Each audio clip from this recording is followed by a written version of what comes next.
Iván Lain Uchevatsky, de la empresa Teleradium SRL, que nos va a hablar del estado del arte del software open source para el diagnóstico por imágenes. Bienvenido, Bueno, Iván. Muchas gracias, Cintia. Voy a proceder en un segundito, que oculto acá esto. Bueno, muchas gracias por la invitación antes que nada. Voy a dar inicio a la charla de estado del arte para diagnóstico por imágenes utilizando software open source, donde voy a nombrar un par de herramientas, usos posibles, escalabilidad, performance y alta disponibilidad. Mi nombre es Iván Kuchevatsky, soy ingeniero en sistemas y me especializo en diagnóstico por imágenes. Arranco.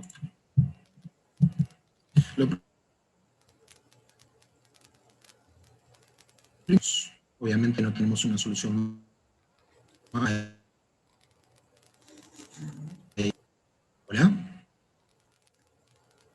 A ver, yo te estoy escuchando entrecortado. No sé si el resto de los participantes se escucha bien. Se escucha entrecortado, Iván. A ver. Espera que...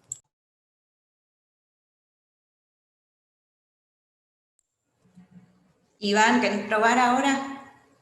A ver, ahí tengo que volver a compartir la pantalla. Se cerró Zoom, disculpen el inconveniente. Ah, perfecto. Ahí te escuchamos bien. ¿Y ahí me pueden ver bien la pantalla? Está empezando a compartir, sí. Ahí sí. Ahí estamos. Ahí se ve. Vamos de vuelta entonces. Lo que estaba comentando es lo siguiente. Como cualquier proyecto que tenemos, lo primero que tenemos que definir son los requerimientos y los recursos con los que contamos. No existen balas de plata, no hay soluciones mágicas. En todo escenario tenemos que interpretar qué es lo que queremos hacer. Tenemos que hacer un análisis de los recursos con los que contamos y a partir de ahí trazar un plan para ver cuál va a ser el camino que vamos a recorrer para poder lograrlo. Eso nos va a determinar entre otras cosas, cuándo vamos a llegar a ese camino. Una de las cosas que nos vamos a encontrar seguramente a la hora de determinar el uso de código abierto es la gran pregunta. Si tenemos que construir algo de cero o si nos podemos permitir utilizar código ya existente a través del uso de trade-off. Un trade-off es la cesión de cosas, es no poder necesariamente obtener todo lo que queremos cediendo parte, pero obtener la gran mayoría. O sea, la gran pregunta inherente es ¿cuánto necesitamos de nuestro código fuente para cumplir el objetivo que vamos a buscar?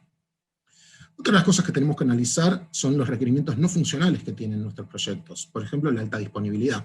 Vamos a tener escenarios en donde tengamos proyectos que requieren alta disponibilidad, como es el caso de un hospital, una clínica, donde nuestro PACS tiene que estar andando todo el tiempo, y vamos a tener escenarios donde quizás la alta disponibilidad no es crítica. Por ejemplo, supongamos un escenario donde hacemos una investigación. En tal caso, si somos un grupo reducido, podemos prender el PACS cuando queremos, lo podemos apagar. Lo mismo con la performance, vamos a tener casos en donde vamos a necesitar que nuestro servicio funcione de forma óptima, y ciertos escenarios en donde nos vamos a poder permitir que no funcione de forma óptima, al igual que la escalabilidad. La escalabilidad es el atributo que nos permite que nuestro sistema crezca en función de los requerimientos. Hay veces donde aplica, veces donde no. Una de las cosas también importantes a tener en cuenta es la seguridad, porque vamos a tener casos en donde requerimos que la seguridad sea un nivel mucho más extensivo, como por ejemplo si vamos a presentar los informes o las imágenes para los pacientes, y casos donde no.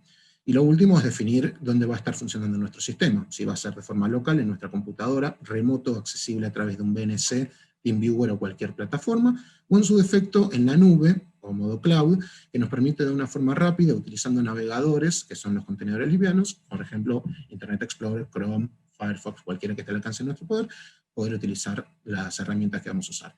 Y por último, es muy probable que nuestro sistema no esté solo, y esté conviviendo con otros sistemas.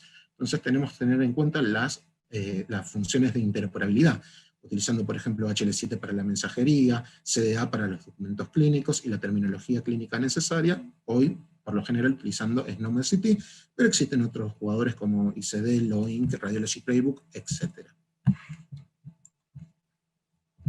Dentro del universo del software open source, para montar un PACS o algo similar, me voy a centrar en dos casos particulares. El primero es DSMTK y el segundo es Orthanc Server. En el caso de DSMTK nos vamos a encontrar que hay ejecutables independientes según la funcionalidad. Esos son distintos programitas que van a tener funciones específicas. Por ejemplo, tenemos un programa para recibir imágenes, tenemos otro programa para enviar imágenes, tenemos uno para transformar el formato en el que recibimos, etc. En contracara, Orthanc Server ya es directamente un PACS integral que podemos instalar, podemos directamente compilarlo desde las fuentes, o bien está disponible en Docker, que nos permite levantar directamente una imagen. En el caso de los usos, DSMTK, al ser ejecutables independientes, lo vamos a usar por lo general para configuraciones especiales. Por ejemplo, si necesitamos hacer algo muy específico, alguna tarea que nos permite integrarnos con otro sistema y demás. En el caso de Orphanc Server, al ser un PACS integral, lo vamos a usar por lo general en escenarios de asistencia médica o implementación rápida. Voy a aclarar que también se puede utilizar para veterinaria, dado que el estándar DICOM es para imágenes y no establece en ningún momento que sea solamente para imágenes de personas. A la hora de hablar de la flexibilidad, DSMTK tiene alta flexibilidad porque son piezas. La parte dificultosa es que nosotros vamos a tener que encontrar un mecanismo para articular estas piezas y para llegar a nuestro objetivo. Cosa que está resuelto en Orphanc Server, dado que esas piecitas ya están todas unidas, pero la contracara es que al estar todas unidas no tiene tanta flexibilidad como DSMTK.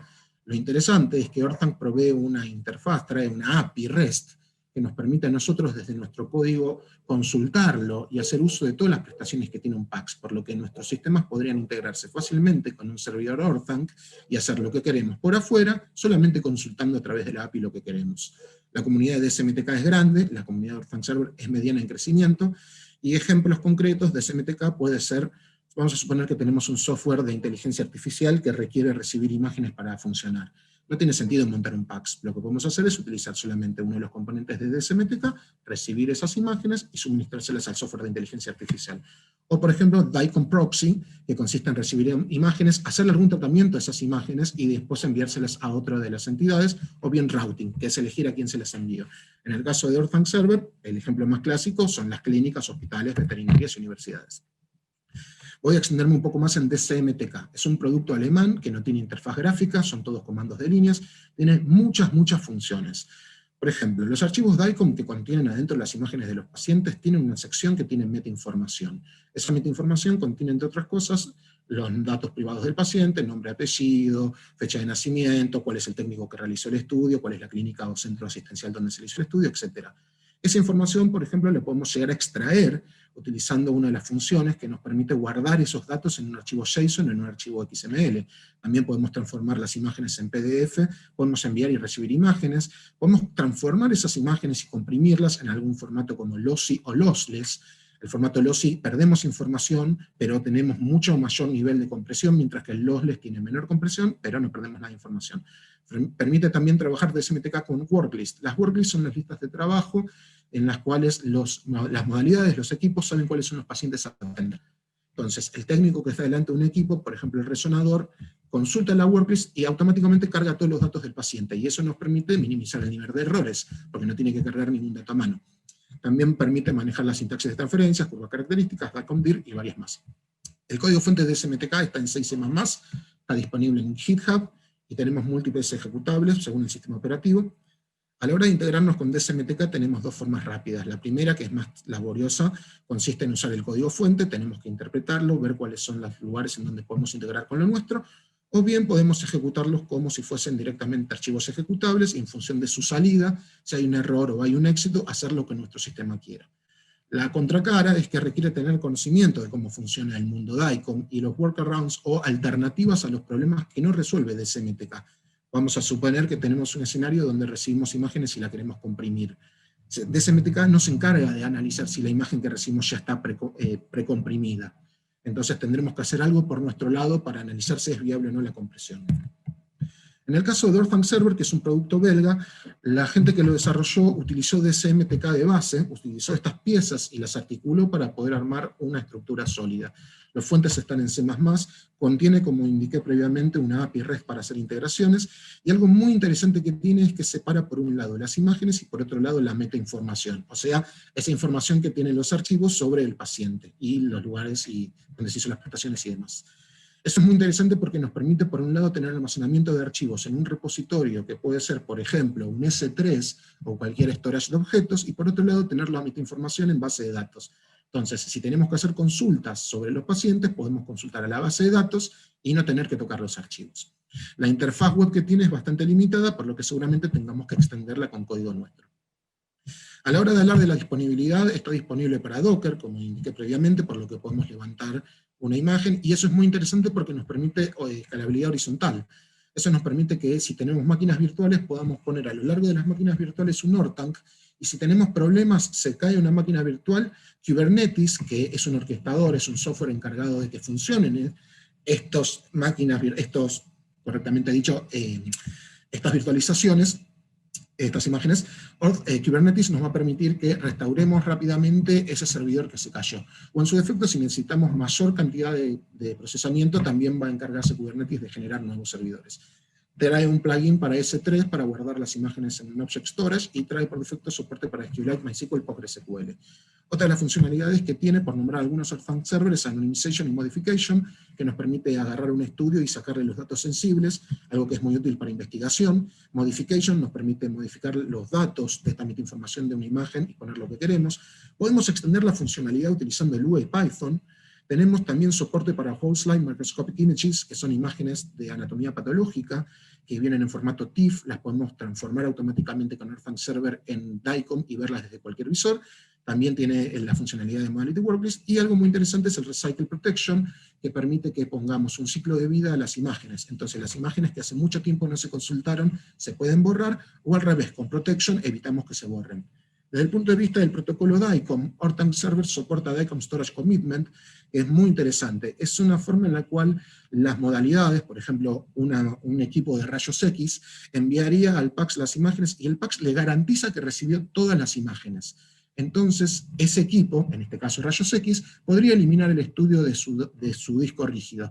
Y eso nos garantiza que nunca tendríamos una saturación de archivos dentro de nuestros equipos, porque siempre las imágenes estarían en el PAX, y como el PAX puede crecer en un storage elástico, ya desaparece del todo el problema de quedarnos sin storage. Otra de las cosas que provee es Echo, que permite consultar desde el PAX a cualquier equipo si está conectado en la red, Move para mandar un archivo de un lugar a otro, Find para consultarle a algún equipo si tiene un estudio, DICOM Web, que es el protocolo con el cual nosotros vamos a poder trabajar por internet. Voy a hacer una aclaración. DICOM fue diseñado para funcionar sobre redes de datos locales. Entonces, si vamos a trabajar sobre internet, vamos a requerir utilizar otros tipos de workarounds o de soluciones alternativas para poder soportar todos los estándares. DICOM Web es el mecanismo con el cual los archivos DICOM se transforman en PNG y los podemos ver a través de un navegador. Y es compatible con casi todos los VNA. Los VNA son middleware, son capas intermedias que se ponen para que los equipos que son viejos y no utilizan DICOM puedan transformar las imágenes en DICOM. Acá hay una imagen, una captura de cómo se ve Orphan Server de un entorno productivo, por eso hay un rectángulo azul tapando datos privados. Es una interfaz bastante básica, no tenemos funcionalidad avanzada, no tenemos traducción a otros idiomas. Acá se ve un estudio, puntualmente esta es una ecografía abdominal realizada el 23 de septiembre del 2020, hace unos días. A la izquierda se pueden ver, por ejemplo, el acceso a los CIMIs, que es uno de los visores que en una de las slides posteriores les voy a mostrar. Se pueden borrar estudios, anonimizar, descargarlos como zip, en caso de que necesitemos llevarlo como zip a otro lado. Y una de las cosas interesantes es que Orphan Server también nos permite ver estos tags o esta metainformación que enuncié previamente. Por lo que en caso de ver algún archivo que tengamos alguna duda, podemos ver qué fue lo que se grabó ahí. Acá tenemos una captura de los CIMIs, esto se ve directamente en un navegador, puede funcionar en un Chrome o en cualquier dispositivo, y nos permite de una forma rápida proveer desde el punto de vista clínico un estudio. Voy a hablar un poco de escalabilidad, performance y alta disponibilidad. En términos de memoria y de procesamiento, si utilizamos escalabilidad vertical, o sea, si nos basamos en tener un equipo único que va a ir creciendo, podemos lograr la escalabilidad aumentando el hardware, o suponiendo que ese equipo sea una VPS, podemos lograrlo aumentando los límites lógicos. Por ejemplo, si nuestro VPS o servidor virtual tiene 2 GB de memoria, podemos ponerle 4.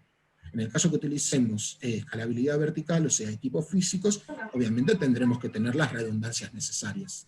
En el caso de escalabilidad horizontal, utilizando máquinas virtuales, como dije previamente, podemos usar Kubernetes, que es una tecnología de Google que está hoy en día utilizándose en todos los entornos prácticamente de primer nivel. Para el punto de vista del storage, como comenté previamente, las bases de datos tienen la metainformación, entonces si utilizamos un clúster, si tenemos redundancia, podemos usar Percona o cualquiera de los clústeres disponibles hoy en día, nos garantizamos que esa información esté siempre disponible. Y en términos de archivos, usando un cloud storage, podemos grabar las imágenes, informes, podemos hacer un archiving, que el archiving consiste en comprimir las imágenes viejas que no se usan a un formato, como dije anteriormente, lossless comúnmente, lossy, y mandarlo a un repositorio. Y también podemos guardar el backup. El chiste que tiene esto es que esos repositorios están creados para que siempre crezcan, entonces nos tenemos que despreocupar de los límites de espacio. Desde el punto de vista de la red y monitoreo, seguramente utilicemos balanceo de carga para poder distribuir todos los requerimientos en los distintos servidores. Nos conviene usar Nagios y MRTG para ver qué está pasando en nuestra red, si tenemos paquetes que están dando vueltas, si hay algo que está consumiendo demasiado. Una de las cosas que trae Orthanc es la integración con Prometheus, que es un panel gráfico que ahora les voy a mostrar, muy interesante, y que permite ver qué está pasando con nuestro equipo, y probablemente para las bases de datos necesitemos software para monitorear qué está pasando.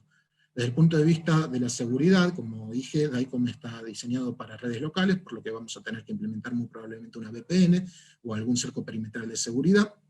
La seguridad básica que trae Orthanc es limitada, tiene usuario y contraseña en archivos, algo que es una práctica que no está recomendada.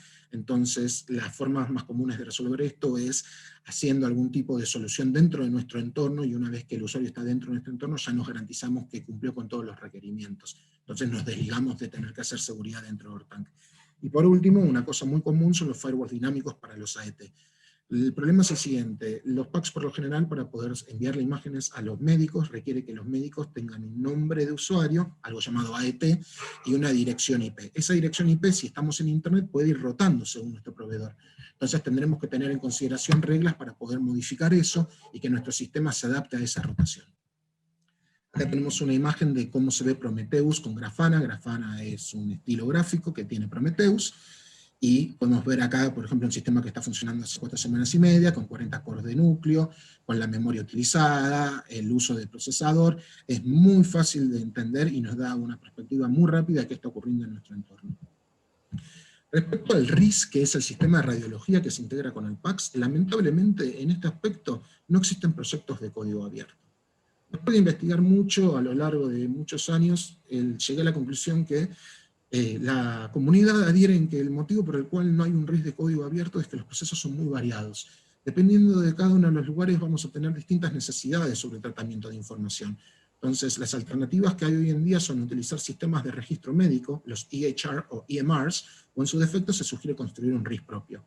Dentro de los EHR o los EMRs que hay disponibles hoy en día, que usan también la tecnología de Orthanc, tenemos New Health, que utiliza Orthanc de lectura, solamente consume los datos de Orthanc, pero no nos permite poner estudios en Orthanc, por lo que necesitaremos utilizar un mecanismo externo. Libre Health utiliza OGIF, que OGIF es una interfaz para visualizar estudios en Orthanc. Y los siguientes, BAMNI, OpenMRS y OpenEMR, utilizan DCM4Chi, que es otra tecnología, o en su efecto OpenEMR utiliza DMW, que es un visor bastante limitado. En caso que requiriéramos construir un RIS, contamos con herramientas de código abierto muy fuertes que se están utilizando hace mucho tiempo. Por ejemplo, para el uso e implementación de HL7 podemos usar Mirth Connect, que nos permite construir los paquetes, según los mensajes, según los datos que tenemos en nuestra base de datos, y al mismo tiempo podemos parsearlos, podemos agarrar un mensaje que recibimos, extraer la información y suministrarla a nuestro RIS. Para el uso de terminología clínica podemos usar Snowstorm, que es un servidor para SnowMedCT gratuito, que también trae una API REST, por lo que nuestro RIS puede comunicarse tranquilamente y pedirle terminología al Snowstorm. A la hora de trabajar con el PACS y la Modality Workers usaríamos Orthanc, y si vamos a construir un RIS, recomiendo utilizar algún framework de desarrollo que nos agilice las tareas de construcción. Desde el punto de vista de recomendaciones, primero definir roles y funciones. Nuestros sistemas seguramente tengan distintos usuarios. Podemos tener secretarias, enfermeras, médicas, podemos tener gerentas, podemos tener distintas personas que estén a lo largo del sistema, y por ende tenemos que entender qué es lo que se va a hacer dentro de nuestro sistema. Por ello es importante definir los roles y qué hace cada rol. Al hacer eso también vamos a entender qué es lo que hace nuestro RIS y qué es lo que hacen otros sistemas como el PACS. Por ejemplo, si una secretaria recibe una orden médica de un paciente para subirlo a su estudio, hay que entender si eso lo hace el RIS, si eso lo hace el PACS, si se hace desde el portal de pacientes, etc. Lo mismo con la arquitectura de red de un PACS. Un PACS, al fin y al cabo, es un almacenamiento de archivos. Los archivos tienen información y nosotros podemos almacenar y distribuir la información segmentada como querramos. Podemos tener, por ejemplo, un único PACS con todos los estudios de los pacientes, o podemos tener un PACS para cada modalidad. Un PACS para ecografía, un PACS para resonancia, un PACS para densitometría ósea, etc. Podemos tener un montón de alternativas, y a la hora de definir la arquitectura de nuestros datos, eso va a ser crítico, porque va a permitir que tengamos una mejor distribución de los recursos. Después, otra cosa más a tener en cuenta es que, como informático, a una observación, es muy importante darle prioridad al enfoque médico y no informático. Nosotros los informáticos tenemos una forma de pensamiento que muchas veces está dirigida hacia la resolución de problemas mediante metodologías informáticas. Y en el mundo médico a veces se necesitan otro tipo de resoluciones. Por eso es clave conformar un equipo multidisciplinario. Y por último, la interoperabilidad. Siempre nuestro sistema, no sé si siempre, voy a ser justo, pero la gran mayoría de las veces nuestro sistema va a estar conectado con otros sistemas. Entonces tenemos que considerar eso porque no vamos a estar aislados del mundo. Rápidamente una visión de los visores. Hoy en día los más fuertes que hay son Radiant, que tiene una versión trial para Windows, a los 2 meses hay que renovarlo, incluye Query Retrieve, por lo que podemos desde el Radiant consultar al PACS por estudios y traerlos, trae reconstrucciones multiplanares, podemos hacer rendering 3D, trae fusiones PET y tomografía, y trae CMove. CMove es una tecnología muy interesante que permite que el PACS envíe directamente las imágenes al visor sin necesidad que el médico busque desde el visor. Lo interesante de esto es que permite que un médico esté delante del RIS en un monitor y en el otro monitor tener el visor. Desde el RIS ver los datos del paciente, tocar un botón y que en el segundo monitor aparezca directamente el estudio. Al hacer eso vamos a eliminar un montón de error humano. MicroDicom es parecido al Radiant, tiene mayor limitación para el uso de diagnóstico. Oros es parecido al Radiant para macOS, tiene su versión mobile, por lo que lo podemos ver en dispositivos móviles, obviamente en iPhone. Y por último, los visores gratuitos hoy en día HTML5 son el OGIF, que nombré previamente, y el OSIMIS.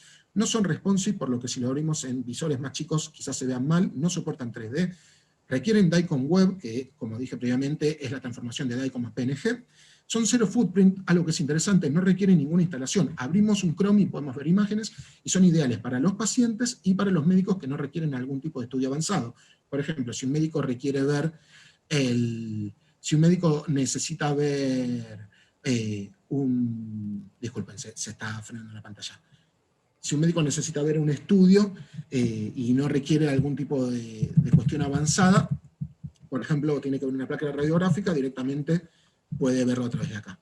Rápidamente, datos de experiencias para hablar de datos empíricos. Ortank comenta sobre estudios que tienen de 15 a 28 terabytes de terceros. En mi caso particular tengo muchos escenarios donde llegamos a los 4 o 5 escenarios de 9 terabytes con aproximadamente 140.000 estudios funcionando en equipos que no son de última performance y que funciona impecable. Llegamos a tener 50 usuarios globales multiprotocolo, o sea, usuarios que se conectaron, algunos a través de un visor, algunos a través de un navegador y demás. Llegamos a interconectar 6 packs entre sí sin ningún tipo de problema, consultándose entre sí, armado de un proxy con 12 packs, o sea, una capa donde los usuarios podían preguntarle a un PACS virtual y ese PACS le preguntaba a 12 PACS distintos por estudios. Y desde el punto de vista de la madurez, considero personalmente que hemos llegado a un momento en el que tenemos suficiente madurez con estas tecnologías para poder implementarlas en cualquier lugar, llámese en una clínica, llámese en un espacio público, en un hospital público-privado, etc.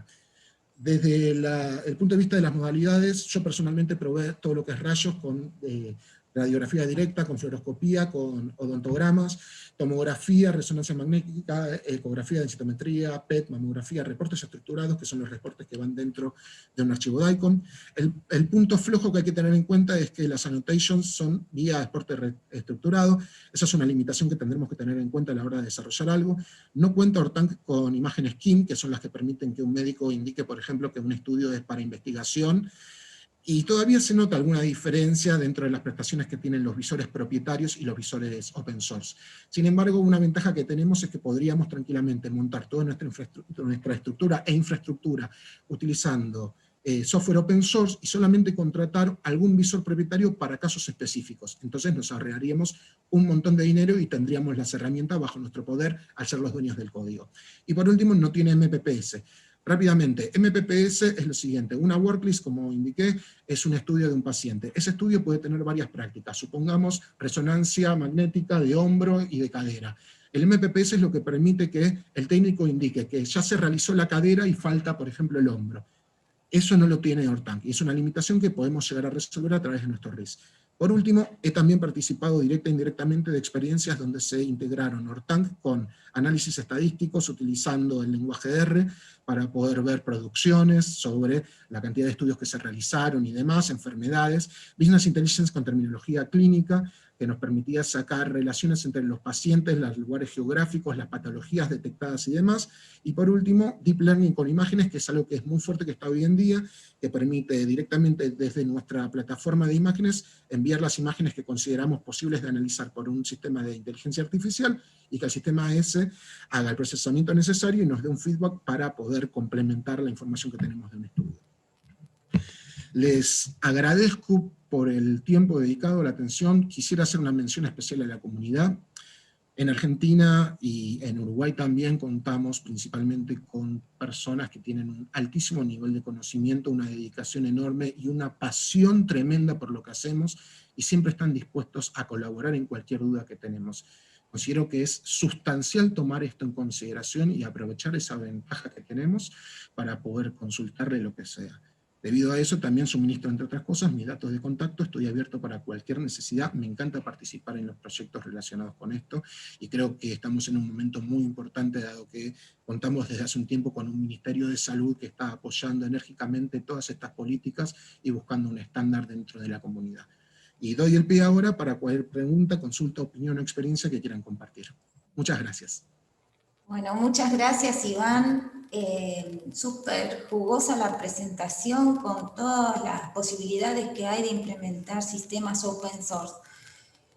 Mucha información, disculpen la extensión. No, pero está perfecto, digamos. Una pregunta es, a partir de este tipo de soluciones, ¿no? ¿Qué formación se necesita para, pensando que nos están viendo informáticos, que están estudiantes, qué tipo de información es necesaria para poder encarar proyectos open source, para poder ir metiéndose justamente en todo este lenguaje y en todas estas especificidades, y dónde por ahí vos recomendás que se pueden formar, digamos? Buenísimo.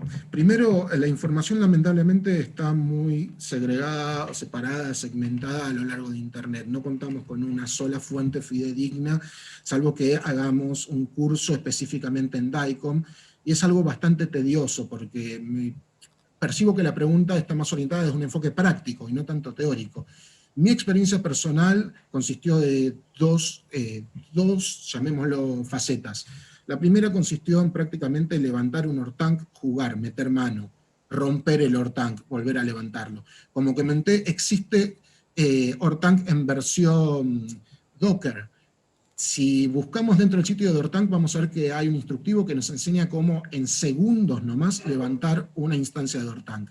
Entonces, por un lado recomiendo jugar. Por otro lado, todos los foros que están disponibles, tanto el de DSMTK, pero principalmente el de ORTANC. Tiene una comunidad muy rica, tiene mucho compromiso, hay muchos argentinos y también sudamericanos que están colaborando constantemente. Por ende, la mejor forma de practicar y hacer esto, lamentablemente y por suerte, es googlear y confiar en los referentes. Por eso hice esa aclaración de la comunidad. Hay mucha información, es muy difícil poder hacer foco y uno muy fácilmente se siente perdido. Entonces, frente a eso, lo mejor es mandar un mail y consultar a personas que ya hayan tenido experiencia, y con mucho gusto todos los que somos usuarios de la comunidad open source entendemos que tenemos que colaborar con la comunidad. Perfecto, buenísimo. Bueno, la verdad que este bloque es muy interesante, porque el open source es un mundo aparte. Creo que hasta sería importante en algún momento tener una conferencia, un congreso solo dedicado al open source. Es maravilloso, y además esta forma de autodidacta, una comunidad autodidacta, y que con este pensamiento colaborativo. Así Sí. que muchas gracias por dejarnos el contacto, que seguramente varios asistentes después lo van a solicitar, lo vamos a tener a mano para transmitírselo. De nada, fue un placer haber compartido esto, y estoy a disponibilidad de cualquiera que lo necesite, porque en la comunidad entre todos nos apoyamos y podemos llegar a donde lo deseemos. Bárbaro, bárbaro. Bueno, un saludo grande y muchas gracias y felicitaciones. Igualmente, gracias, hasta luego.